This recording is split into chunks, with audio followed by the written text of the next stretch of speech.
नमस्कार दोस्तों, मैं हूं राजीव शर्मा। आपके सामने प्रस्तुत हूं as a story writer, story teller, एक नई लघु कथा लेकर के लघु कथाओं की श्रृंखलाओं में। इस कहानी का शीर्षक है बुरे फंसे गुलफाम। नगर में एक नया प्रशासक आया था और दिमाग में उसके साइंस थी, काफी क्वालिफाइड था, अमेरिका से पढ़ा हुआ था, देख रहा था नगर की समस्याएं। सबसे बड़ी समस्या है उसका वेस्ट को डिस्पोजल कैसे करना है, उसका मल मूत्र को कैसे डिस्पोजल करना है। तो प्रशासक ने एक नया नियम बनाया कि नगर से बहुत दूर एक निर्जन स्थान को आइडेंटिफाई किया, जो एक पोखर शेप में था, एक तालाब शेप में था, ज्यादा गहरा भी नहीं था जिससे कोई इंसान डूब जाए। और वो एक तरह से सड़क का आखिरी हिस्सा था, आखिरी कोना था, आखिरी पड़ा था। उसके बाद कुछ नहीं था। वहां तक उसने पाइपलाइन बिछा दी और नगर का पूरा मलमूत्र वहां पर इकट्ठा होने लगा।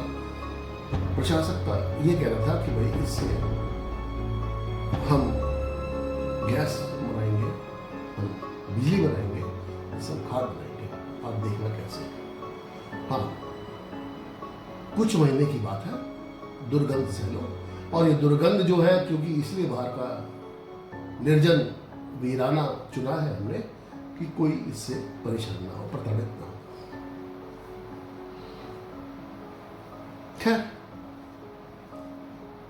नगरवासियों को उससे कोई ज्यादा सरोकार नहीं था। वो भी देख रहे थे कि एक प्रशासक नया आया है, देख रहे हैं कि यार इसकी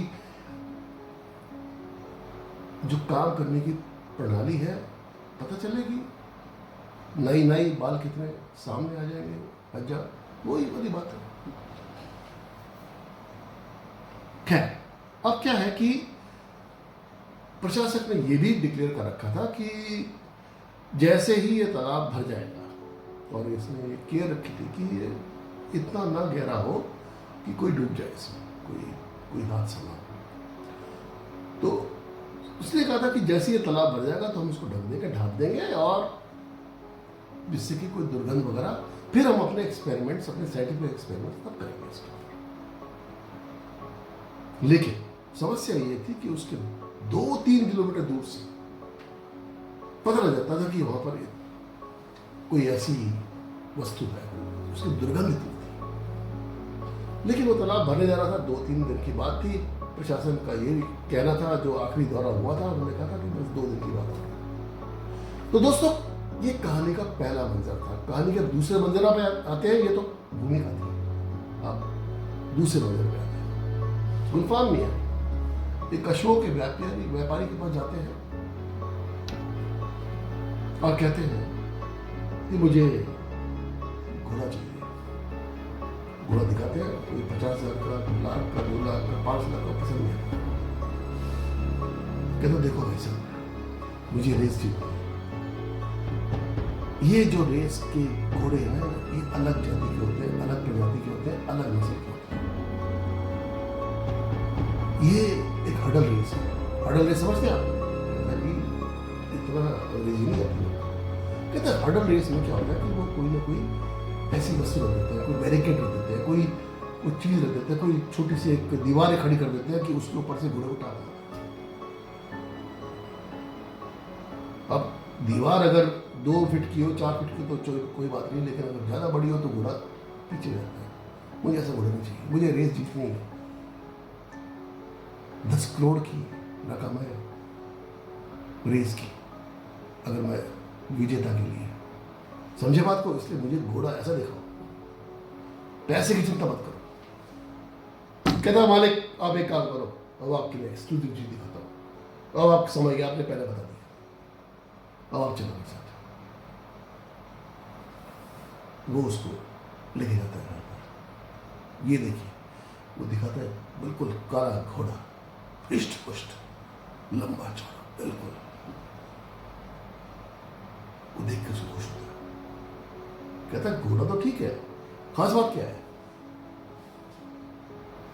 कहता है जनाब इसकी खास बात यह है कि ये घोड़ा बिल्कुल आज्ञाकारी है, ये नदी नाला, नदी पर्वत पहाड़ कुछ नहीं कर।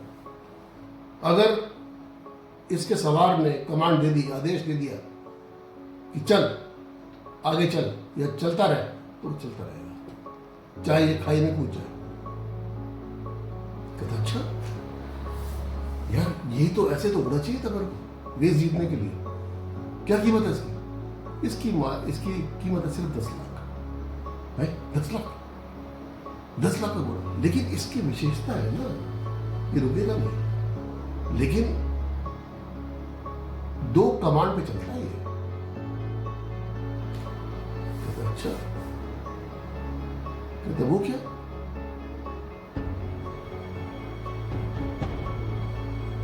कहता देखो, जब आपने इसको चलाना है, यानी स्टार्ट करना है घोड़े को,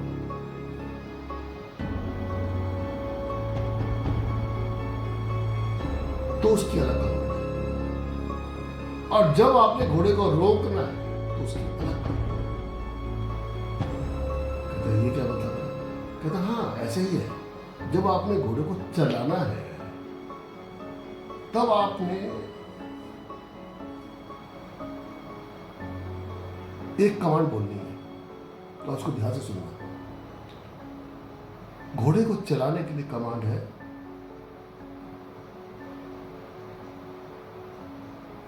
शुक्र है तेरा ऊपर वाले। कहता अच्छा, और घोड़े को रोकने की कमांड क्या है? कहता घोड़े को रोकने की कमांड है रुक रुक मेरे भाई। और कहता अच्छा अच्छा चल, ये लो पैसे और घोड़ा मेरे हवाले करो, मेरे को अभी से, परसों तो रेस है यार, अभी से अभ्यास करना है, मेरे को उसको लॉन्ग राइड पे लेके जाना है। कहता महाराज दोबारा सुन लो कमांड। कहते नहीं यार सिंपल थी कमांड, इसमें क्या है इसमें? कहते नहीं दोबारा सुन लो। जब घोड़े को चलाना है तो ये बोलना है शुक्र है तेरा ऊपर वाले, और जब घोड़े को रोकना है तो बोलना है रुक रुक मेरे भाई। कहता सिंपल कमांड है यार, कोई बात नहीं, चल और तू जा। उसको रवाना करता है पैसे दे करके, और घोड़े पे बैठता है, बहुत खुश होता है। अब मालिक तो उसको तभी बोल देता है शुक्र है तेरे ऊपर वाले। उसको अच्छा लगा कि भाई एक कई गुना ऊपर घोड़े को बेच दिया। उसने कहा शुक्र है तेरे ऊपर वाले, और घोड़ा भाग लिया। अश्व के व्यापारी ने बोला था जो बैठा हुआ था घोड़े पर, उसको नहीं पता था, लेकिन जब वो घोड़ा जब हवा से बात करने लगा तो उसको देखने आया कि यार ये तो घोड़ा चल पड़ा। अब तक तो सोचा नहीं था उसने कि भाई आगे क्या होगा।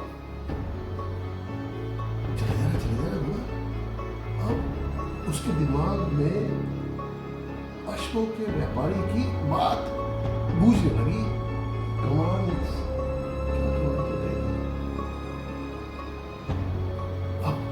घोड़े की इतनी द्रुत गति से, इतनी तेज गति से उसका दिमाग भी खोलने लगा।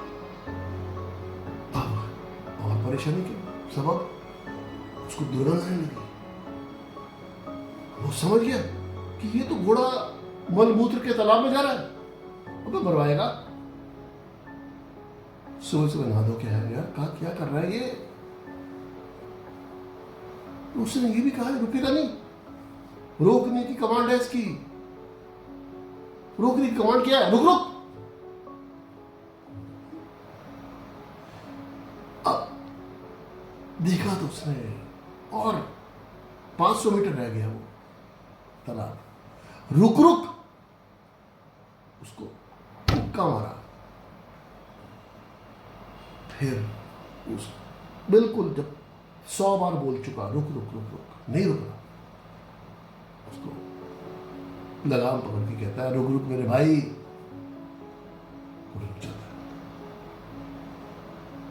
देखता है, अरे यार, सिर्फ 4 फरलांग दूर तो तालाब है मलमूत्र का। वो एक गहरी सांस भरता है, कहता है शुक्र है तेरा ऊपर वाले। दोस्तों, कहानी यहाँ से समाप्त करता हूँ। उम्मीद आपको पसंद आई होगी। कमेंट करिए, लाइक करिए और मेरे चैनल को सब्सक्राइब करिए।